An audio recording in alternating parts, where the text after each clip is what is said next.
Hey everybody, Travis with Blue Nail Roofing here with another video. I wanted to talk to you today about Ice and Water Shield, or leak barrier as it's sometimes called. This is a self-healing, self-sealing membrane that we put in all the valleys around all the penetrations on your roof because these are particularly vulnerable areas and we want to make sure that those are especially waterproof. I'm going to show you here what it looks like.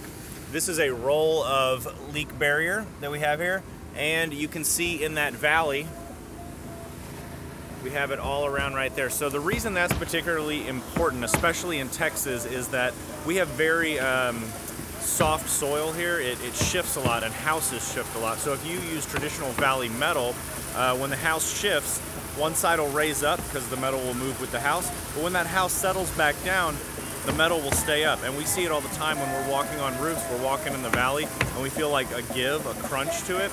That's the valley metal. This stuff, the leak barrier, the waterproof membrane, this will actually move and flow with your house over time.